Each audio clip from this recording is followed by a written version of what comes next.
The ocean is a place of both wonder and fear. But for Tamara and her boyfriend, it was also the go-to place to seek adventure, adrenaline, and unique sensations. What they never wanted to seek out, though, was a shark. Hit like and subscribe. This is Fierce. Tamara McAllister and Roy Jeffrey Stoddard, both 24 years old, met at UCLA. Tamara was studying for her master's degree, and Roy was a teaching assistant in one of her classes. The attraction was immediate, and once they learned they had tons of things in common, nothing could break them apart. Tamara was preparing for public health work in Kenya, where she had spent several months as an undergraduate at Lewis and Clark College in Oregon. She was so determined to help people that she decided to study family health at UCLA, wishing to return one day to Kenya. But more than that, she was a true athlete.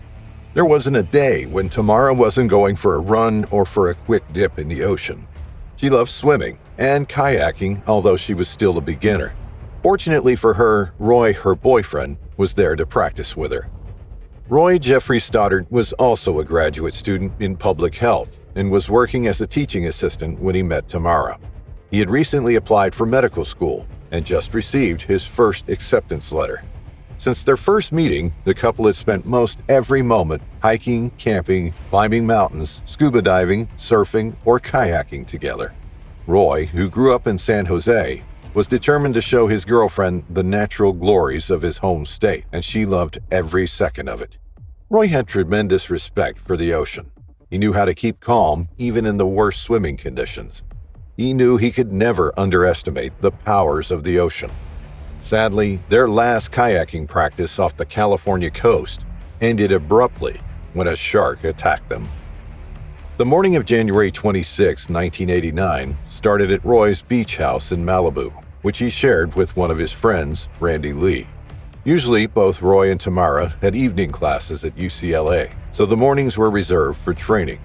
Taking advantage of the beautiful California weather, they decided to take a short trip with their kayaks in preparation for a triathlon they were planning to compete in together. At around 9:30, they launched their kayaks and started paddling. That was the last time they were seen alive. The sea was calm, and the wind slowly pushed the two one-person kayaks over the waves. It was a day like any other for Tamara and Roy. The conditions were good. They were both happy, talking and enjoying each other's company. Roy wasn't a reckless guy, so he insisted they needed to stay away from the kelp beds, as sharks would often hide there. About 35 species of sharks swim the waters off California, including the great white. Among the most dangerous sharks, only the great white is prevalent along the U.S. Pacific coast, and it prefers the cooler waters from Northern California to the Gulf of Alaska. Roy lashed the two kayaks together once they reached the most difficult part of the journey. The wind was getting stronger, and the waves were becoming more uncontrollable. Tamara was having difficulties keeping up with her boyfriend, but after Roy tied the two kayaks together, she resumed control of the boat. Unfortunately, Tamara's frantic paddling created a churning effect on the water, which attracted a shark, and it was a big one. All of a sudden, the shark launched itself at Roy's kayak, hitting it from underneath, similarly to how sharks attack buoys where seals rest. The impact was so powerful that Roy was thrown out of his kayak. He flew forward and hit his forehead on the front of his kayak, losing consciousness immediately. The same thing happened to Tamara. She flew backward, hitting her head on the back of her kayak, but she was still conscious. McAllister managed to resurface a few seconds later, coughing and spitting up water. She looked frantically for her boyfriend, but he was nowhere to be found, already sinking to the bottom of the ocean. His body was propelled into the kelp beds he tried so hard to avoid, making him the easy target for a hungry shark. Seeing how Roy wasn't responding to her desperate calls, Tamara tried to turn over her kayak and get inside it. Seconds later, she felt something tugging on her left leg. The feeling was horrendous. She felt the shark's sandpaper-like skin brush on her leg just before the shark opened its massive jaws and took a bite out of his victim. The animal tasted Tamara's flesh and blood and decided he wanted more. Despite the immense pain, Tamara fought the shark to the best of her abilities. She kicked and tried to pull herself out of the shark's grip while she was being dragged deeper into the ocean. The shark twisted and turned, shaking its head while still holding on to Tamara's leg. The animal let go for only a moment, but the scent of blood was too enticing. He couldn't get enough. With a surge of power, the shark bit off a huge chunk of Tamara's thigh, severing her femoral artery. Dizzy and with his head pounding like crazy, Roy blinked rapidly under the salty water. His vision was blurry, but he managed to resurface away from the kelp forest. He looked over for the kayaks, both overturned and floating around. But what terrified him the most was the red color of the waves, as he realized Tamara was in danger. He swam as fast as he could toward her and managed to pull her to the surface. Despite their efforts, it was impossible to climb back into the slippery kayaks. With their energy depleted, the couple's chances of survival were diminishing with every passing second. Tamara was falling in and out of consciousness as Roy tried to keep her afloat. He thought the shark had left, but he was just circling them, waiting for the perfect moment to attack again. With a sudden move, the animal's jaws clamped onto Roy and dragged him into the ocean's depths, while Tamara's injured body floated away.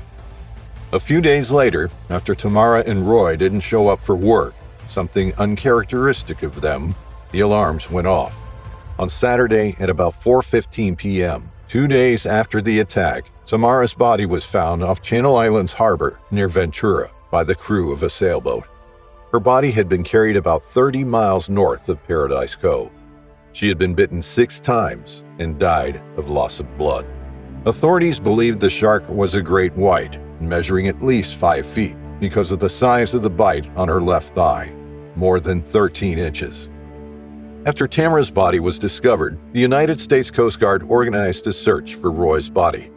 A boat and helicopter circled the area where they were last seen, as well as the area where Tamara was found.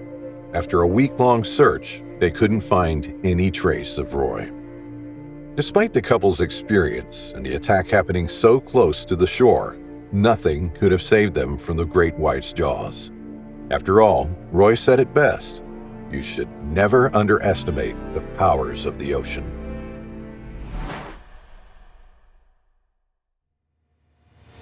"64-year-old Peter Smith and his wife Joanna dreamed of getting away from the capricious British weather for so long that when they touched the sandy beaches of Tobago, they felt at home.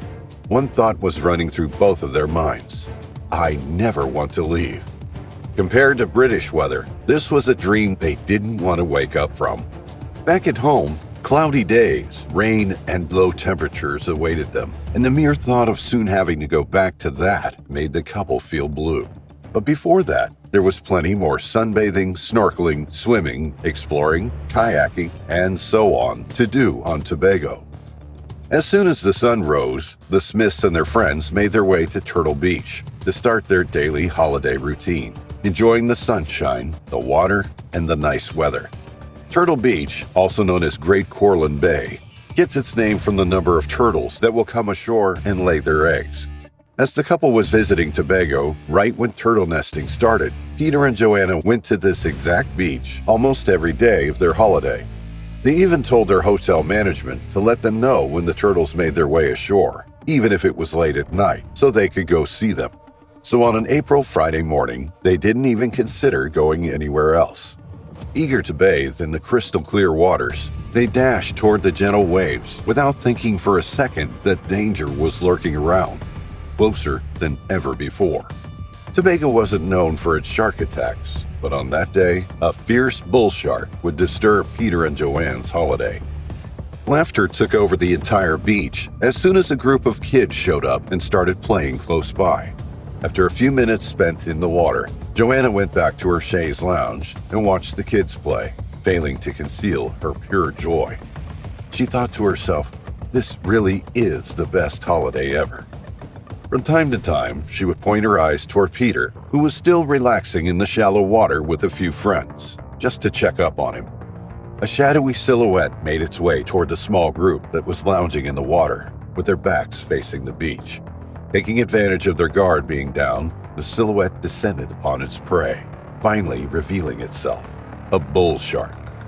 What happened in the next few minutes was straight out of a Jaws movie. With a sudden surge of violence, the tranquil waters erupted in a frenzy as the shark pulled Peter underwater, mauling him angrily. Peter's loud screams of pain took over the kids' laughter and flooded the surrounding beach area, as everyone was running frantically, shouting, "Shark! Shark!"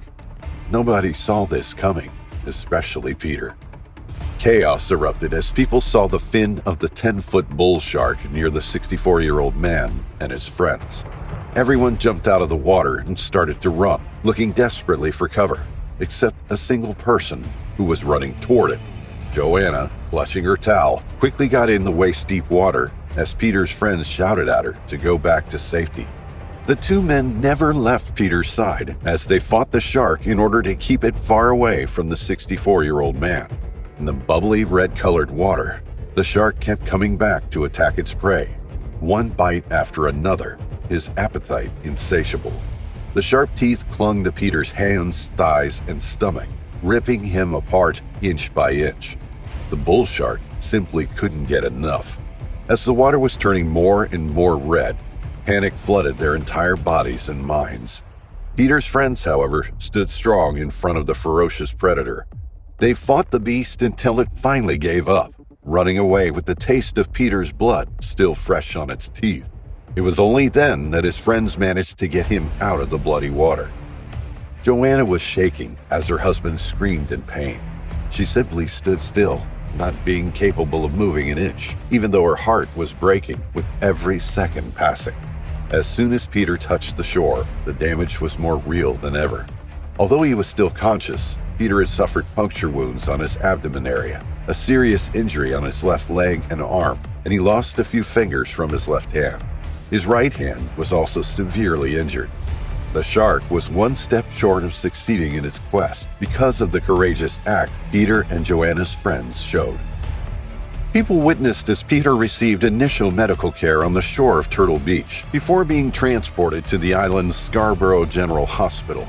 One witness, Stephanie Wright, said, "We saw some people on the beach, and I originally thought the gentleman had had a cardiac arrest, and I thought they were helping him.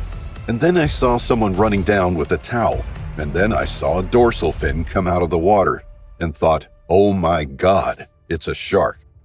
Another witness, Orion Jakarov, believes they never saw it coming. They were about waist height in the water, so they weren't out of their depth. I think their backs were turned, and they were just kind of lounging around. Nobody saw the shark coming. Bull sharks are known to be aggressive and are most often found in shallow waters along tropical coastlines, making them, along with great white and tiger sharks, among the species most likely to come into contact with and attack humans. Still, shark attacks are extremely rare in Tobago. Peter's terrifying encounter with the bull shark is just the third attack in over 20 years, leaving the local community dumbfounded as to how and why this happened. Peter was initially treated for his serious injuries at the intensive care unit of the local hospital in Tobago, but after much consideration, he was airlifted to the care of medical professionals at Jackson Memorial Hospital in Miami, Florida.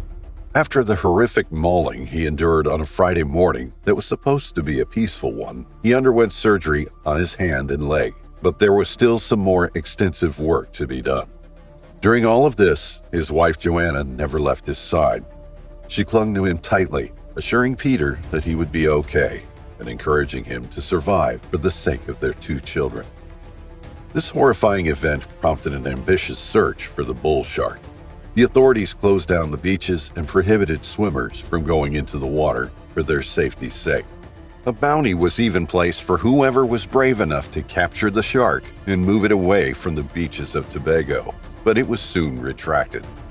The bull shark that attacked Peter Smith was estimated to be 8 to 10 feet long and 2 feet wide, and its species is commonly found worldwide in coastal areas of warm oceans, in rivers and lakes, and occasionally in salt and freshwater streams if they are deep enough. It can be found to a depth of 490 feet, but it doesn't usually swim deeper than 98 feet. Knowing all of this, it doesn't seem unusual for a bull shark to attack in shallow waters. And as Peter and his friends were lounging in waist-deep water, the shark probably saw them as the perfect meal. After Peter's attack, only one thing is for sure. We all enter water at our own risk.